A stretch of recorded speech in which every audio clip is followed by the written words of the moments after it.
Yes, welcome to today's seminar. Our speaker today comes from Korea, Hyunmi Song. She finished her PhD in 2013 at the Seoul National University, and after that she has been working as a research fellow at the Korea Institute for Advanced Study. And she's going to tell us about some work that we are doing together on the large-scale environments of quasars using the BOSS galaxies. So, thank you.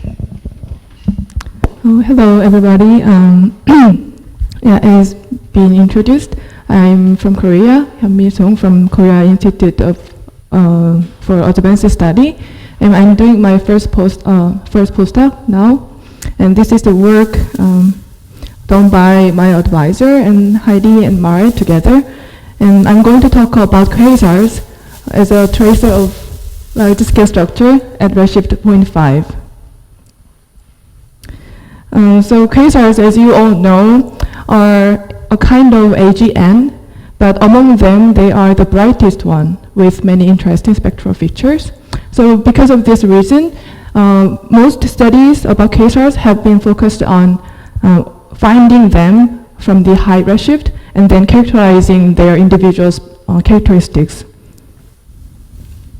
However, in recent years, large surveys such as Sloan and 2DF survey have accumulated large spectroscopic data for quasars and together with galaxies.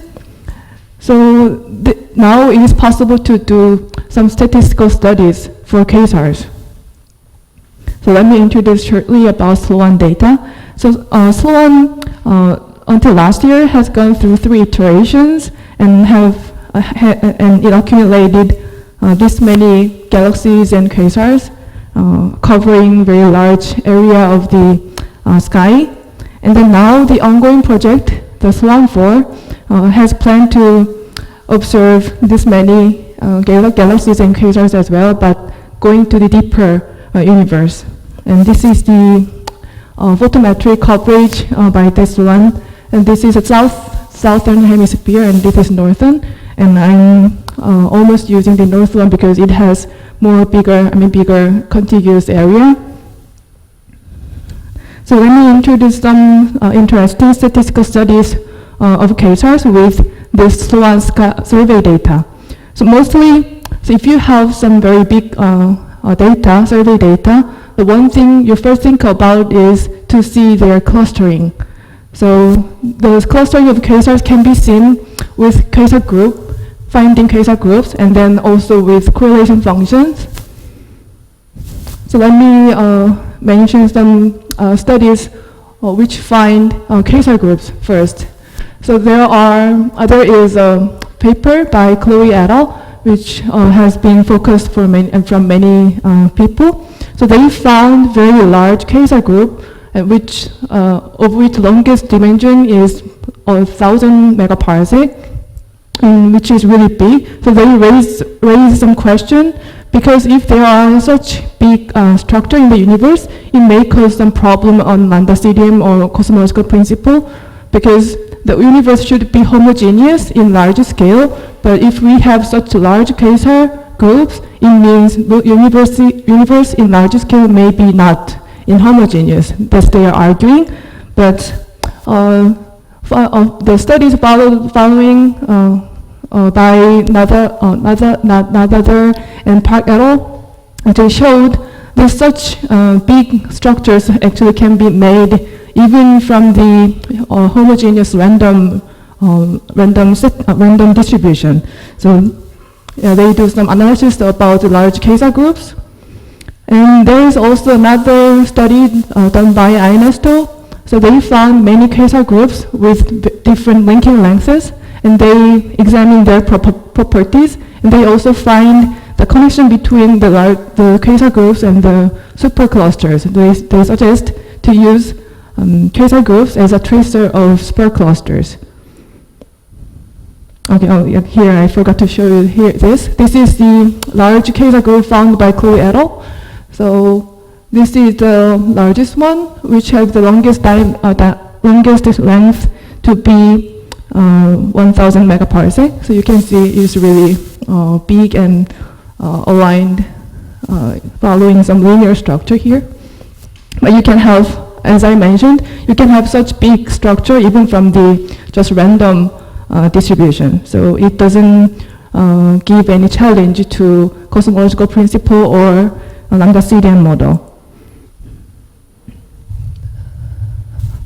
And next, I'm introducing some clustering study with two-point correlation function. So actually, the reason why using this function is to find some connection between quasars and dark matter halos. So there are many studies, but recently, Sean et al. Found that quasars are in dark matter halos of mass this, and from there, they found this from quasar clustering measurement. So now then, what we want to see with survey data. So it is, we want to see distribution of quasars in large scale density field to see how quasars follow matter in large scale.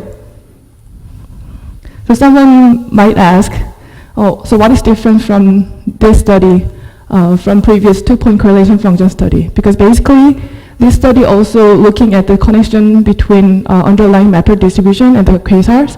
So what's the difference, this study and the previous one?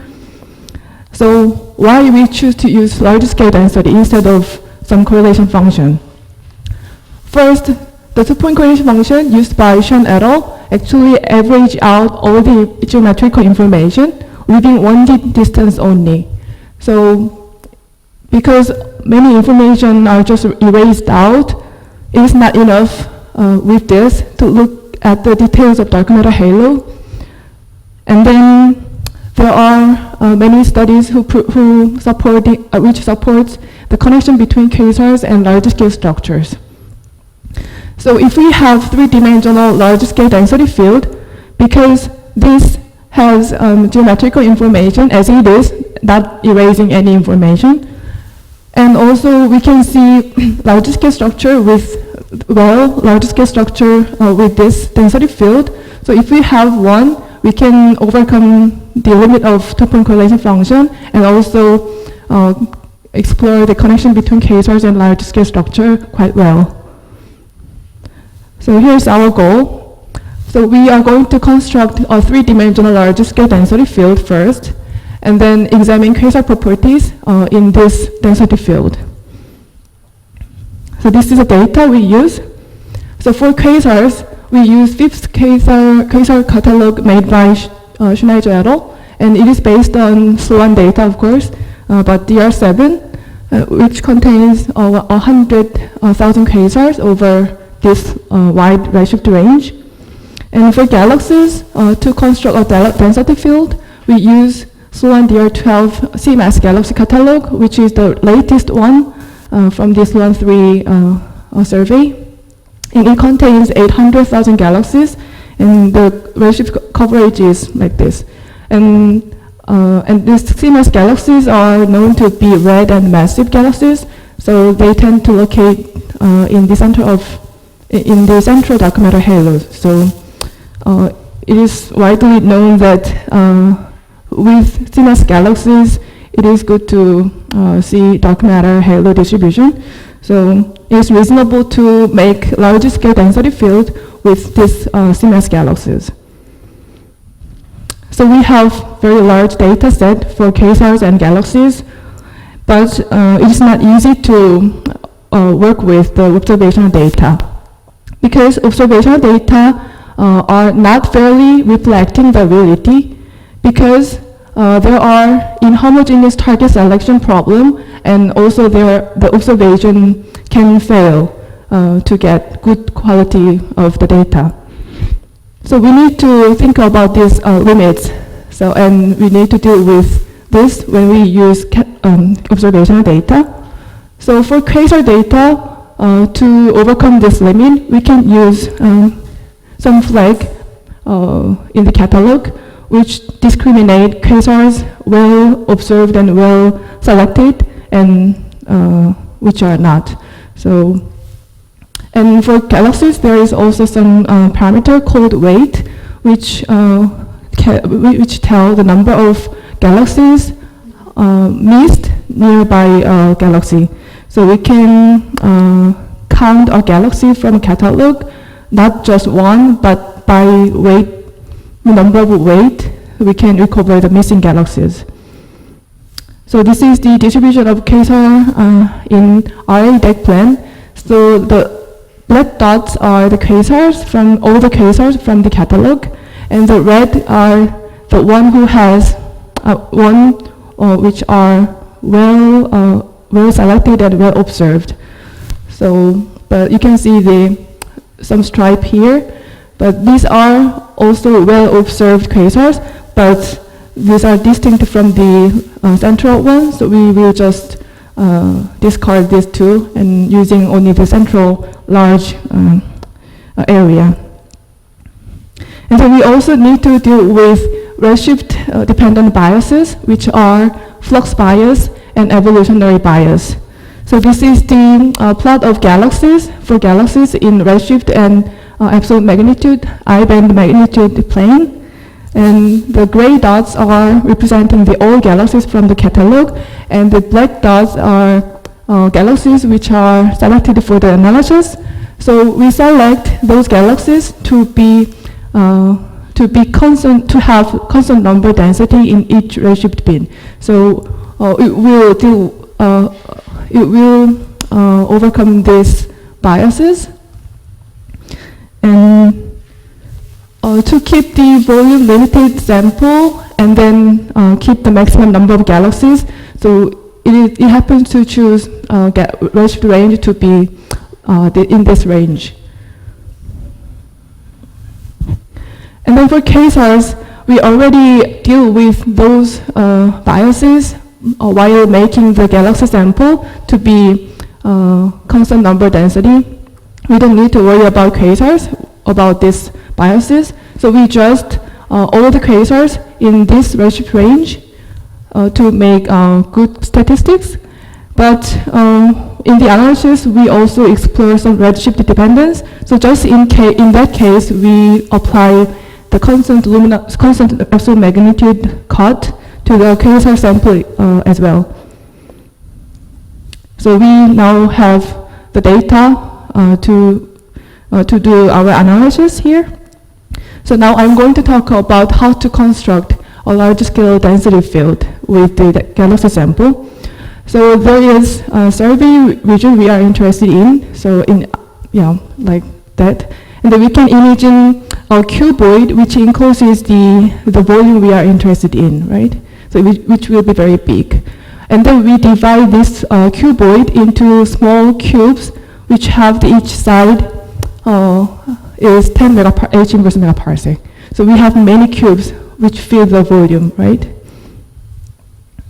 And then at the center of each cube, we calculate density by using 20 nearest neighbor method with spline kernel.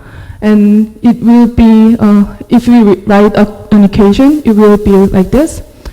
But here, these omega will contain the information of distance and then the weight I mentioned earlier to compensate, to recover the missing galaxies due to observational some defect. So yeah, I will not talk about the detail about this, but it is a function of distance and then also some observational, it includes the information of some observational limit. And here H spline is a kind of smoothing length, and it has from 10 to 50 H inverse megaparsec for this galaxy sample. So the density we calculate is actually smoothed over a very large scale, like this large. So now we have a galaxy number density field smoothed in large scale, but there is still one more thing left to do, which is accounting for boundary effect, because the survey has a boundary, and outside the boundary there are galaxies, but they are just not observed. So when we calculate the density near the boundary, density value can be wrong, right? Because of the loss of galaxies not observed. So we need to account for boundary effect as well. And then after all the processes here, we now have the density field. And we need to assign this calculated density field to each quasar as a background density. And it can be done very easily by finding which cube a quasar belongs to. So we did that. We assigned the large scale density to quasars. And I will show you now the result here. So this is the large scale density field map we calculated. So this is a slice in redshift, and this is a slice in DAG with the DAG. And the color coded according to the log density. And you can see many special points has actually average density, and you can see some red spots and blue spots which are corresponding to high and overdense and underdense regions. So we have this larger scale density field, and by using the density field we can draw this picture. So this is a larger scale density histogram. So we basically count all the cubes at each given density value.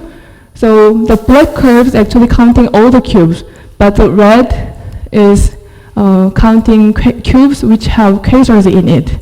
So the distribution is like this. And if we divide this red curve by the black one, we will get the probability of having quasars at a given large scale density, right? And then after that, once we divide that probability by a volume of a cube, it will be quasar number density at a given large scale density. So this is the result of it. So x-axis is large scale density, and y-axis is quasar number density. So you can see a very clear linear correlation between these two quantities. And here error bar is calculated basically by the jackknife error with 8 subsamples. And we also did some fitting for these data points. So this is the fitting result here. So you can see fit is done very well with the slope is 0.6. And this slope, which is less than 1, tells you that quasar density actually changes slower than large scale density change. We also explore the redshift dependence of this linear relationship. So we divide the sample into 3 subsamples according to the redshift.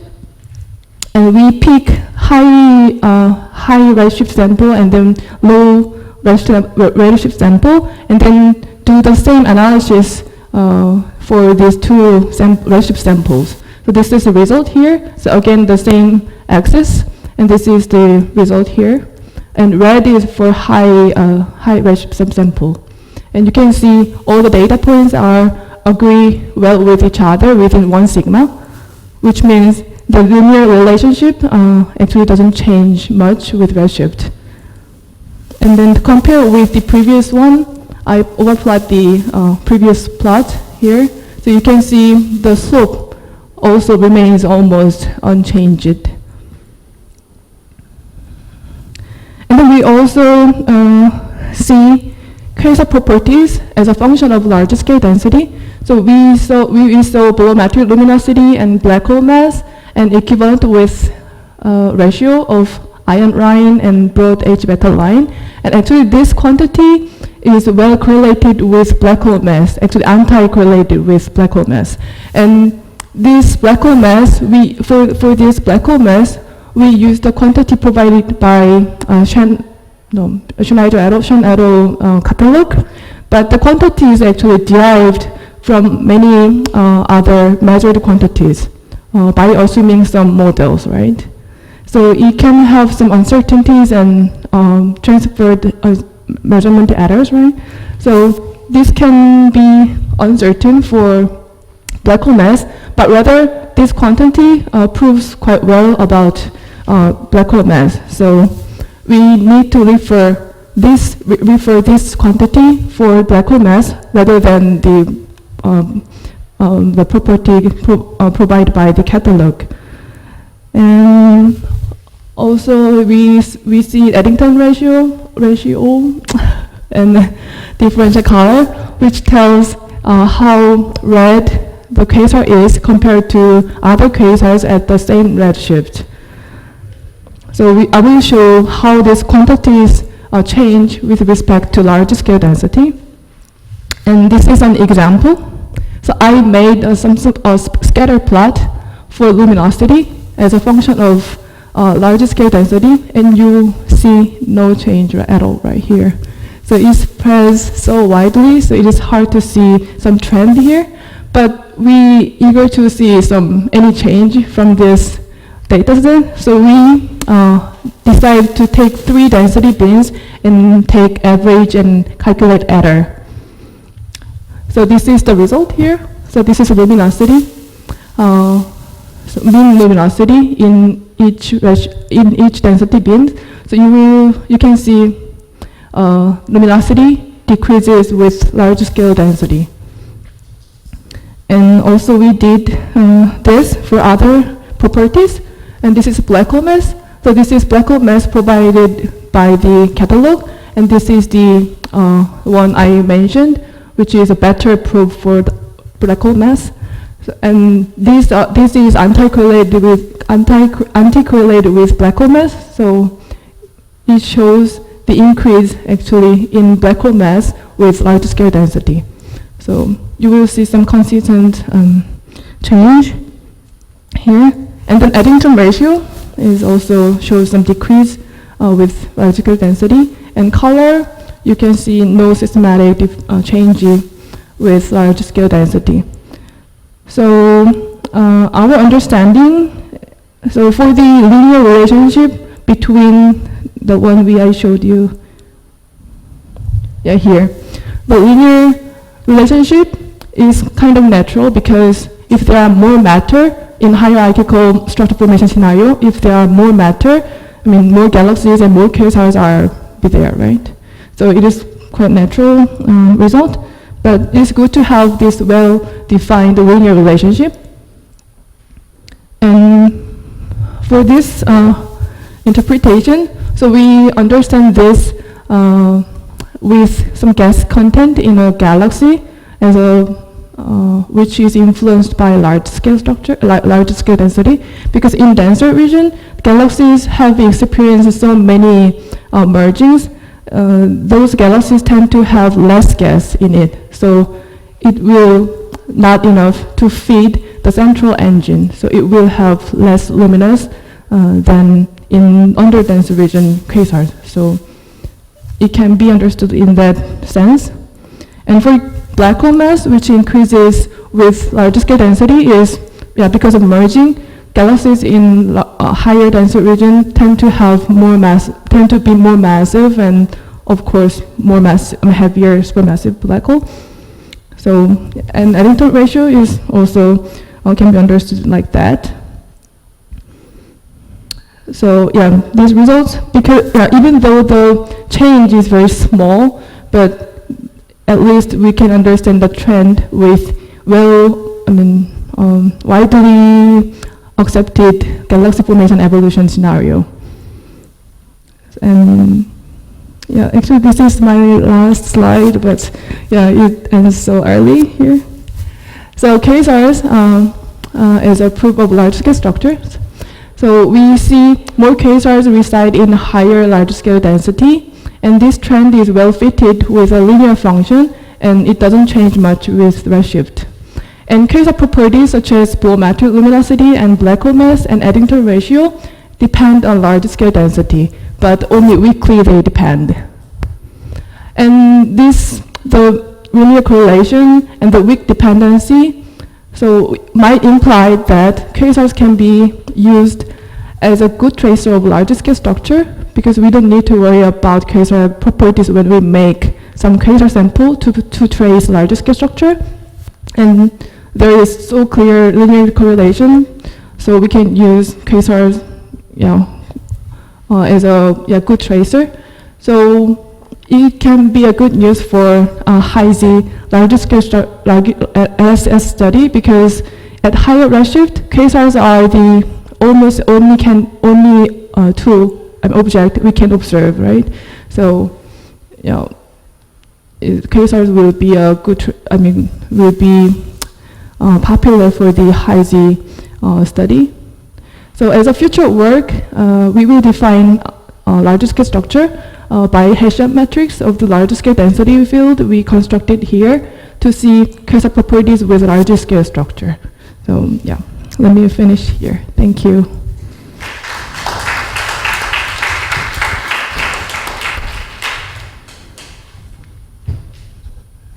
Francesco? No, I have two questions actually. So it seems that you explain some of the correlations that you find as, let's say, the result of the fact that at high density you have more mergers. Yes. No? But it is only true if velocity dispersion is low, like in a galaxy group, for instance. No? Right, but and this is the first thing. The second thing, the scatter, for instance, in luminosity that you see as a function of density is so large. Right. But then the difference in the mean values is tiny. So, is it real, in this sense, or just perhaps reflecting some observational issue, like, some small incompleteness function of density on things like that? So, these are my questions. Yeah. Okay, for the first question, okay, what was it? Okay. You were assuming high density? Right.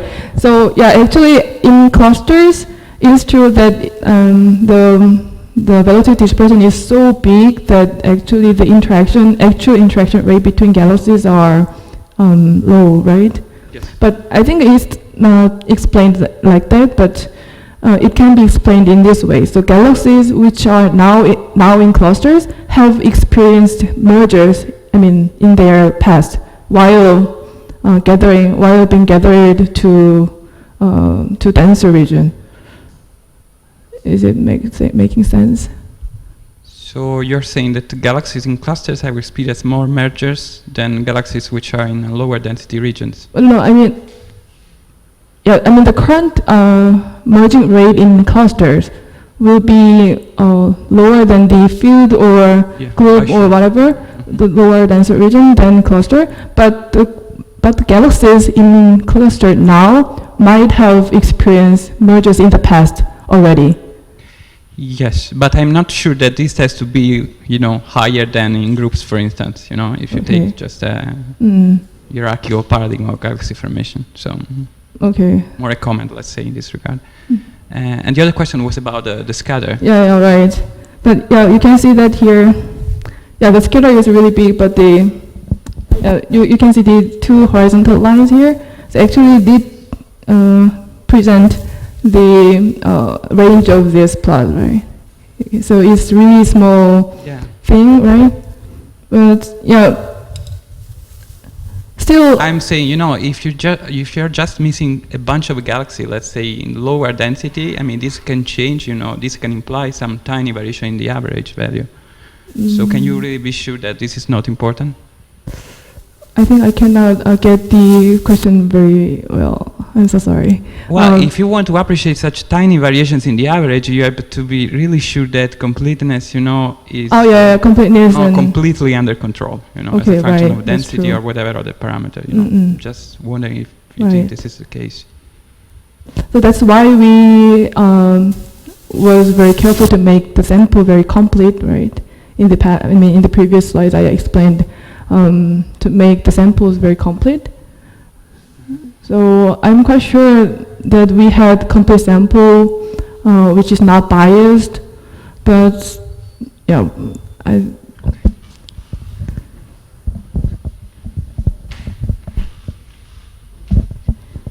Thank you, very nice talk.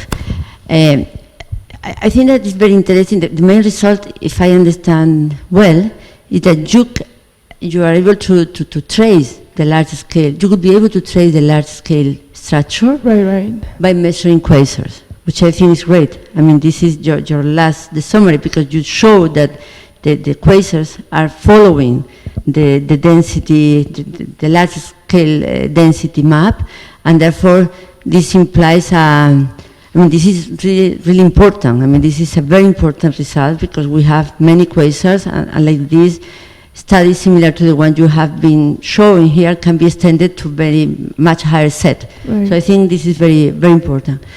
However, the properties or the differences of the properties in the redshift beam that you are working, which is the only possible. I mean, because you have been very carefully trying to select those samples which are really trustable, and because of that, you have a redshift range which is very small.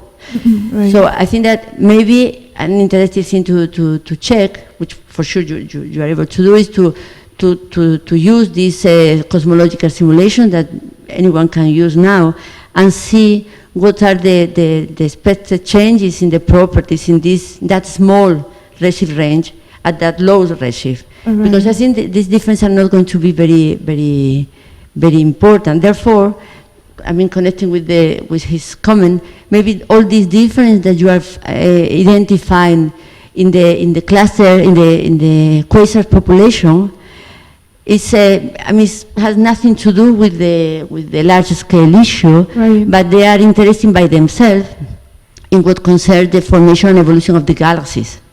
So it could be interesting to study the cluster subsample, forgetting about the large scale thing, and going further on the differences and the scatter that you are showing in the properties of the quasar population.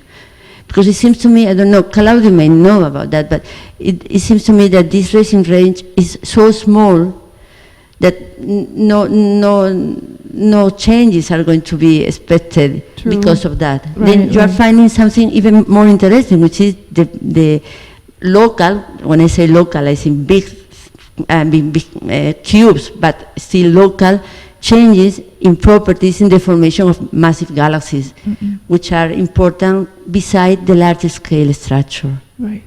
So maybe a suggestion to do it would be just to confirm that in this redshift range, from the cosmological simulation, you are not going to expect very important changes. Therefore, you are somehow taking more information from what they are able to predict, and this is due to more details of the physics of the formation of massive galaxies. I mean, this is just a comment.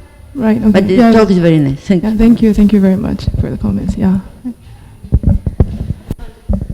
You want to add something? Yeah, we would very much like to study this in simulations, but the problem is that we need a very large simulation box so that we have enough of quasars and so much detail that we can actually determine where the quasars are. So that's the problem. I don't know if... So far we haven't found a simulation for this. Right.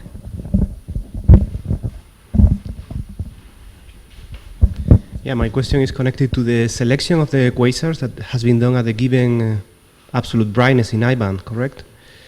So you select the galaxies, you select the quasars using the I-band absolute magnitude, correct? Right. So, and I was wondering whether this kind of selections is also not biased because that brightness would be probably connected also to the level of accretion of gas that is changing with redshift 2. So I was wondering whether selecting in absolute magnitude in I-band or whatever band could not bias also the type of quasar you are using. I mean, it would be a different object maybe. Okay. Actually, originally the quasar catalog only includes quasars with broad line, right?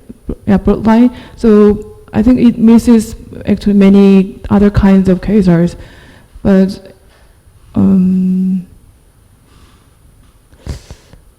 so I'm not an expert about quasar, but I'm not so sure whether it really well prepared unbiasedly different types, but at least they have they are only including broadline quasars, and I think it is enough to be a sample for quasars. And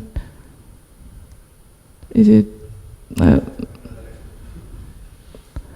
And we are actually just believing in the people who made the Quasar, because we didn't apply any magnitude code to the Quasars, as you see here. So yeah, we actually keep the old Quasars in the redshift range to have good statistics. So yeah, if the catalog itself is unbiased, at least our sample is. Yeah, but my question is that you selected only those that were brighter than -24, correct? Oh yeah, but it's only to see the redshift evolution of the linear this relationship. So. Yeah, but my point is that if I mean, I'm not an expert on this, so I'm not sure what I'm saying now is correct or not, but I think that in today's universe, the very bright quasars are not common. So somehow quasars are undergoing luminosity evolution too. So, so if this is correct, selecting in absolute magnitude maybe also can bias the tracers. So this is just a question because I don't know. So. Okay. Yeah. Yeah, I'm not answering the question right now, but I will think about it more. Okay. Any more questions? I have one myself. It's connected somehow to Francesco's, but I'm going to put it in a slightly more positive way, I think. I understand that there might be potential biases, but assuming that there are no biases, something that struck me was the fact that in many of the relations you were showing with the properties of with the quasars, okay, many of them showed a sudden jump in the last point of the thing. It was not a huge jump, but for example, black hole mass, for example, is constant and then boom, up. And it happened in a few others, I think. Yeah. So is there anything funny going on at that particular density scale in the universe that can produce this thing? I mean, I just thought that it was interesting. I know that the jump is usually subtle and biases can of course induce these kind of things, but I thought it was interesting to see that there was always this sudden jump in the last point of many of these plots. Do you know why? Or? Well, actually, we consider this is not a real signal, because, as I told you, this black hole mass is. But this is not what the error bars are telling me. This is if I trust those error bars, this jump is significant. If you're telling me that the systematic uncertainties, then you should probably enlarge the error bars, because otherwise it's a bit misleading. But from this, it doesn't show any jump here, right? No, black hole mass was one, and I think there was some other property where there was. No, but this Eddington ratio actually based on the luminosity and the black hole mass, which is this. I think that jump is because of this signal. So I think this sudden jump is not the real signal, but we think there is consistent change with large scale density at least. Okay. I think. Thank you. Good. Any more questions? Hello, thank you for your talk. There was on the very first plot of the results the correlation between those. The point in the lowest here?